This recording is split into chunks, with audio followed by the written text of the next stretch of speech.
ایک عجیب رویہ ہے ریاست کا اور ریاستی اداروں کا اپنے شہریوں کو لے کر. نارملی ہوتا یہ ہے کہ جو ریاست کے شہری ہوتے ہیں نا وہ ڈیسائیڈ کرتے ہیں کہ ریاست کا موڈ کیا ہوگا. یا الٹا کام ہو رہا ہے, شہری اس طرف چل رہے ہیں, ریاست اس طرف چل رہی ہے, اور یہ لگاتار ہو رہا ہے. ہم اس کو پہلی دفعہ نہیں دیکھ رہے, بڑے لمبے عرصے سے دیکھ رہے ہیں, لیکن اب یہ چیزیں اپنے ایکسٹریم پہ چلی گئی ہیں. غزہ کے حوالے سے, فلسطین کے حوالے سے, فلسطینیوں کی زندگیوں کے حوالے سے, ان کے بنیادی حقوق کے حوالے سے, ان کے بچوں کے جینے کے حق کے حوالے سے. میں چھوٹا سا تھا جب سے میں آواز سن رہا ہوں, لگ بھگ 40 سال ہو گئے سنتے ہوئے, اور ہمیشہ پاکستان کی ریاست نے سپورٹ کیا تھا. سرکاری سطح کے اوپر احتجاج ہوتا تھا, مجھے یاد ہے اچھی طرح, سرکاری سطح پہ, چاہے عامر ہو چاہے کوئی پولیٹیکل گورنمنٹ ہو, ہمیشہ احتجاج ہوتا تھا. پاکستانی مل کر احتجاج کرتے تھے, مساجد میں دعائیں کرتے تھے, سڑکوں کے اوپر فیملیز مل کر فلسطین کے ساتھ کھڑی ہوتی تھی. اور یاد رکھیے گا, بہت سارے اسلامی ملک ہیں اس دنیا میں, لیکن جو پاکستان کی اہمیت ہے وہ سب کی نہیں ہے. آپ ایٹامک کنٹری ہیں, آپ کے یہاں سے جو آواز جاتی ہے یا آپ کے یہاں سے جو بات پہنچتی ہے اس میں طاقت زیادہ ہے. باقی مسلمان ملک پیسے میں بہت زیادہ ہوں گے, امیر ملک ہوں گے, کہیں آبادی بھی زیادہ ہے, لیکن جو طاقت اللہ تعالیٰ نے آپ کو دی ہے, جو اہمیت آپ کی ہے, وہ سب کی نہیں ہے. ہماری اپنی ایک الگ اہمیت ہے. اس لیے ہمارا احتجاج, ہمارا بولنا ہمیشہ سے معنی رکھتا ہے, ہمیشہ سے. بالکل. اس لیے جب بھی ہم بولتے ہیں اس کا اثر پڑتا ہے, اور ہم نے ماضی میں دیکھا بھی. آج اکتوبر سے لے کر اب تک وہ مار رہا ہے. کیا بے بسی ہم روک نہیں پائے؟ اربوں کی تعداد ہے ہماری, وہ چند لاکھ لوگوں کو ہم روک نہیں پا رہے. ہم تو تھوڑے سے ہوتے تھے یار, تھوڑے سے ہوتے تھے, اور سب کو آگے لگایا ہوا ہوتا تھا. تاریخ گواہ, ساری تاریخ یہ بتا رہی ہے کہ مسلمان تھوڑا بھی ہوتا تھا نا تو بہت ساروں کا مقابلہ کر لیتا تھا. ریاستیں کانپتی تھی, لوگ ڈرتے تھے. فرق تھا غیرت کا, غیرت کا فرق تھا. ایک بچہ مارا جاتا تھا نا, ایک خاتون کے ساتھ زیادتی ہوتی تھی, سارے مسلمان اٹھتے تھے. انہیں پتا تھا واپس آئیں گے, بدلہ لیں گے, نہیں چھوڑیں گے. یہ پوچھیں گے, حساب مانگیں گے, جواب مانگیں گے, یہ ہمارے گھر تک پہنچیں گے, یہ اس کیس کو لڑیں گے, یہ پیچھے آئیں گے. غیرت ہوتی تھی. عجیب رجیم آ گیا ہے. میں آج پاکستان ٹیلی ویژن کا ڈیٹا چیک کروا رہا تھا, آپ کی خبر نہیں چلتی صاحب. آپ کو یقین آ رہا ہے اپنی زندگی میں آپ نے یہ دن دیکھا کہ پاکستان ٹیلی ویژن آپ کی خبر نہیں چلا رہا, آپ فلسطین کے حق میں نکلے ہوئے ہیں. نہیں چل رہا صاحب. ٹی وی چینلز کو منع کرتا ہے. یہ رجیم آ گیا ہے. اس ملک میں اس وقت ایک ایسا عجیب رجیم ہے جس کے بارے میں ہم نے کبھی نہیں سوچا تھا. ہم نے نہیں سوچا تھا کہ کبھی یہ حکومت ایسی آئے گی جو منع کرے گی کہ فلسطینیوں کے حق کے لیے نہ نکلو, اسرائیل کے خلاف آواز نہ اٹھاؤ. کیا یہ ریاست تسلیم کر چکی ہے اور بتا نہیں رہی؟ کیا ہم نے اسرائیل کی بالادستی تسلیم کر لی ہے؟ یا ہم نے مان لیا کہ فلسطینی بس اب ختم ہو جائیں گے, ان کو جینے کا حق اب نہیں ہے؟ لیکن کم سے کم آواز تو اٹھانے دو نا, اور کچھ نہیں تو دنیا کو تو بتانے دو کہ ہم کیا چاہتے ہیں, اس ملک کے لوگ کیا چاہتے ہیں. ان کی آواز کو خبر چلتی ضرور ہے, میں نے یہ چیک کیا, خبر چلتی ہے, لیکن فلسطین میں کیا ہوا یہ بتایا جاتا ہے جی آج اتنے شہید ہو گئے, بس یہ خبر چلتی ہے. خبر یہ نہیں چلتی کہ پاکستانی اس کے اوپر کیا کہہ رہا ہے. مجھے اچھی طرح یاد ہے پروموز بنتے تھے, مجھے اچھی طرح یاد ہے اسپیشل سیگمنٹس ہوتے تھے, مجھے اچھی طرح یاد ہے اسپیشل بلیٹنز ہوتے تھے, ٹرانسمیشنز ہوتی تھی کشمیر کے معاملے کے اوپر. صاحب ہو رہی ہیں؟ آپ کو بلا رہا ہے کوئی؟ نہیں ہو رہا. کوئی آواز اٹھانے کے لیے تیار ہی نہیں ہے, کوئی بات کرنے کے لیے تیار ہی نہیں ہے.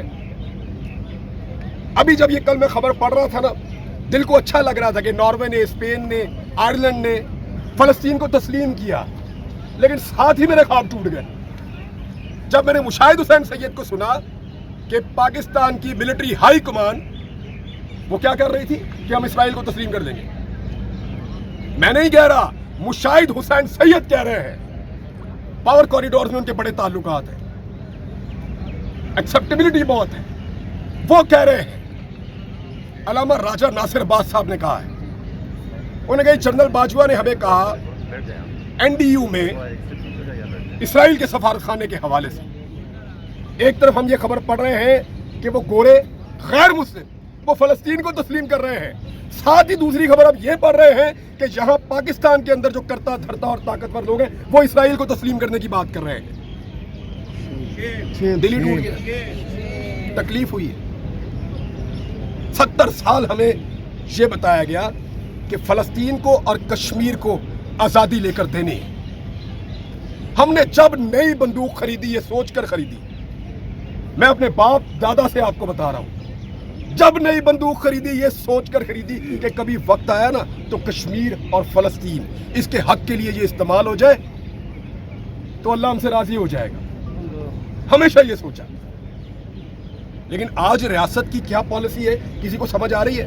मुंह से कहते हैं हम फलस्तीन के साथ खड़े हैं, और जो फलस्तीन के साथ खड़ा है उसको गाड़ी के नीचे भी देते हैं, डंडे से भी मारते हैं, उसको गिरफ्तार भी करते हैं, उसका स्पीकर भी उठा कर ले जाते हैं। ज्यादती कर रहे हैं। लेकिन ये सारी चीजें तारीख में लिखी जा रही हैं। ऐसा नहीं है कि इनसे जान छूट जाएगी। ये सब रिकॉर्ड का हिस्सा है कि कौन आया, किसने क्या कहा और उसके दौर में क्या हुआ। कल हम किसी को मंजन नहीं बेचने देंगे, साहब गवाह रहिएगा। कल आकर कोई अगर मंजन बेचेगा और वो कहेगा कि मैंने ये किया था और वो किया था, तो उसकी बात नहीं मानेंगे। अब इसको रिकॉर्ड पे रखें। आज इस रिजीम ने फलस्तीन के कॉज को पाकिस्तान के अंदर मैक्सिमम डैमेज कर दिया है, मैक्सिमम। इतना पहले कभी नहीं हुआ था। और अगर आज ये कॉज कहीं पे नजर आ रहा है ना, तो ये सिर्फ आपके साथ मुश्ताक अहमद साहब खड़े। मुझे यहां से ठंडी हवा आ रही है सिर्फ डी चौक से, या कहीं पे जुम्मे वाले दिन दुआ हो जाती है, या कुछ लोग इकट्ठे हो जाते हैं, कोई बात कर लेता है इसके ऊपर। अदरवाइज मुझे जो मैं गैस कर रहा हूं, जो मैं स्मेल कर रहा हूं, या जो चीजें समझ आ रही हैं वो ये आ रही है कि शायद हमारी रियासत मसला फलस्तीन के ऊपर कुछ डिसाइड कर चुकी है जो अभी हमें नहीं पता, ऐसा लगता है। और वो लोग जो पावर कॉरिडोर्स में उठते बैठते हैं वो अब वक्तन फवक्तन इस किस्म के स्टेटमेंट्स देना शुरू हो गए हैं। क्या पाकिस्तान के लोग जो हैं वो इसको तस्लीम करेंगे? बॉल तो फिर पब्लिक के कोर्ट में आ गया ना। डिसाइड तो पाकिस्तान के लोगों ने करना है। बंद कमरों का फैसला जो है वो मुसल्लत तो हो सकता है, लेकिन उसकी कबूलियत और मकबूलियत होगी या नहीं होगी वो हमने 8 फरवरी को भी देख लिया था। डिसीजन तो पब्लिक का होगा फाइनली। तो रियासत को होश के नाखून लेने चाहिए। एक चीज में नहीं, 1 दर्जन चीजें हैं, लेकिन यहां मैं सिर्फ फलस्तीन की बात करूंगा।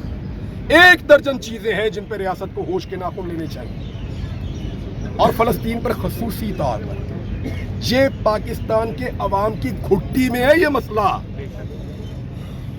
मैं छोटा था बेटा 4 साल का, वो रास्ते में कह रहा था देखो ये वो वाली बोतल पी रहा है, ये तो वो उधर से आती है, बाबा इसको मना करें। घुट्टी में है। छोटे छोटे बच्चों को पता है, स्कूल के बच्चे जानते हैं। वो 2 फुटबॉलर ने उनका नाम लेकर बच्चे बहस कर रहे थे, मैं सुन रहा था बात उनकी, और मैं हैरान हो रहा था कि ये किस तरफ जा रहे हैं, क्योंकि घुट्टी में है। वो कह रहा था वो फुटबॉलर अच्छा है, वो फलस्तीन को सपोर्ट करता है, ये इसराइल को सपोर्ट करता है, मुझे पसंद नहीं है। घुट्टी में है इस कौम की। इससे आप नहीं निकल सकेंगे साहब, बहुत बुरी तरह फंस जाएंगे। चीजों को रिव्यू करें और नेचुरल अंदाज में वैसे चलने दें जैसे पाकिस्तानियों की मंशा है। और मैं मुतालबा करता हूं इस प्लेटफॉर्म से और दूसरे प्लेटफॉर्म्स पे जहां जहां मुझे मौका मिलेगा कि ये जो 2 कत्ल हुए हैं ये रायगाह तो नहीं जाएंगे इंशाअल्लाह, ये अल्लाह के यहाँ कबूल है और शहीद हैं 2, लेकिन रियासत की भी कोई रिस्पॉन्सिबिलिटी होती है, कोई जिम्मेदारी होती है। उनका काम सिर्फ सियासी पॉलिटिकल पार्टीज के दफ्तरों पे या सियासतदानों पे छापे मारना नहीं रह गया।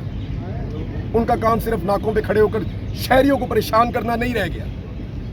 उनकी और भी रिस्पॉन्सिबिलिटीज हैं, और भी जिम्मेदारियां हैं। इन्हें इंसाफ दीजिए, इन्हें इंसाफ दीजिए, इस कत्ल को इंसाफ दीजिए, कातिल को सजा दीजिए, ताकि आइंदा इस तरह के इक़दामात ना हो। लोग आपके ऊपर एतमाद खो रहे हैं।